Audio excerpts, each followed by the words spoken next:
Hello friends, आपका मेरे एक और लेक्चर में स्वागत है। आज हम देखेंगे कंपोनेंट ऑफ बिल्डिंग। तो बिल्डिंग के कितने कंपोनेंट होते हैं। बिल्डिंग को हमने पहले तो दो पार्ट में डिवाइड किया है, तो सब स्ट्रक्चर और एक सुपर स्ट्रक्चर। सब स्ट्रक्चर वो पार्ट होता है जो ग्राउंड लेवल से नीचे हो, और सुपर स्ट्रक्चर वो होता है जो ग्राउंड लेवल से ऊपर हो।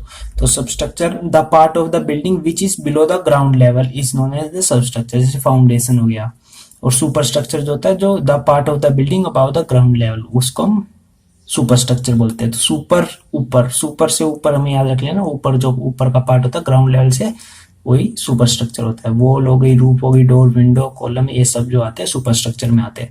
तो main component of building are, तो मेन कंपोनेंट कौन से होते हैं बिल्डिंग के। तो बिल्डिंग के जो मेन कंपोनेंट है तो हमने 11 में डिवाइड किए हुए हैं। तो आइए देखते हो कौन से होते हैं।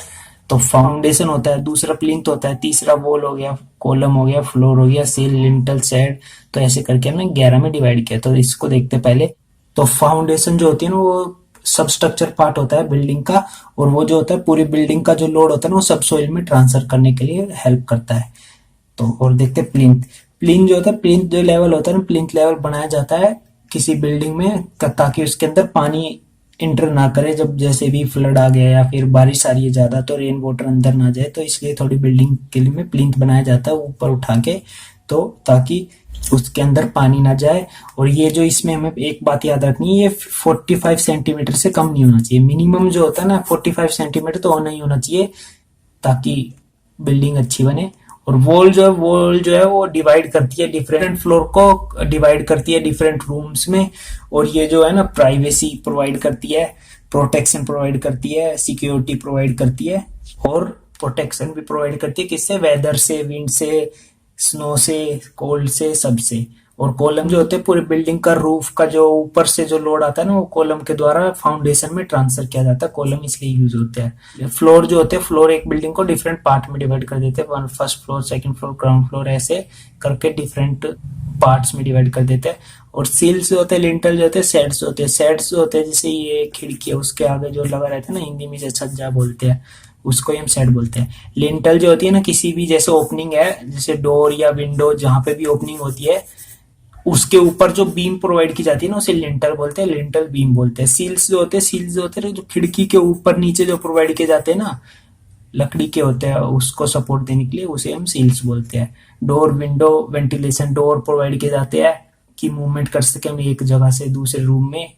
और विंडो प्रोवाइड की जाती है ताकि लाइट आ सके, अच्छी घर की वेंटिलेशन हो, इसलिए। रूफ रूफ जो होती है टॉप मोस्ट पार्ट होता है किसी बिल्डिंग का, जो हमें स्नो, रेनफॉल, विंड सबसे बचाता है। और स्टेयर, लिफ्ट, रैंप जो होती है, ये वर्टिकल मूवमेंट, मतलब बिल्डिंग के ऊपर जाने के लिए, सेकंड फ्लोर, इन सब में जाने के लिए हेल्प करते हैं। बिल्डिंग फिनिश, मतलब बिल्डिंग फिनिश में क्या क्या आ जाता है। बिल्डिंग फिनिश में आ जाता है हमारा plastering, pointing, white washing, colour washing, painting और वर्निशिंग। तो ये सब जो होता है, वर्निशिंग, पॉलिशिंग, ये सब जो होता है ना, ये आ जाता है बिल्डिंग फिनिश में। मतलब प्लास्टरिंग होगी, पॉइंटिंग होगी, जो क्रैक्स होंगे फिल करेंगे। प्लास्टरिंग होती है, ये लाइम की होती है ज्यादातर, या व्हाइट वॉशिंग, फिर कलर उसको अच्छा दिखाने के लिए। वर्निशिंग, पॉलिशिंग की जाती है उसकी ड्यूरेबिलिटी इंक्रीज करने के लिए। और लास्ट जो आता है यूटिलिटी, फिक्सर एंड सर्विस। इसमें जो होता है बाकी जो सारे काम बच जाते हैं लास्ट में, इलेक्ट्रिसिटी का, drainage system, air conditioner, water supply, जो भी ये सब आ जाते हैं, वो सब आ जाते हैं इसमें यूटिलिटी, फिक्सर एंड सर्विस में। बिल्डिंग सर्विस भी बोलते हैं हम इसे। तो बस यही है एक मेन कंपोनेंट ऑफ बिल्डिंग। तो बस आज के लेक्चर में इतना ही। अगले लेक्चर में हम इस लिंटल को अच्छे से देख लेंगे, लिंटल और बीम में फर्क क्या होता है, पूरा इसको अच्छे से समझेंगे ताकि किसमें कंफ्यूजन ना हो लिंटल और बीम में। तो बस आज के लेक्चर में प्लीज लाइक शेयर सब्सक्राइब।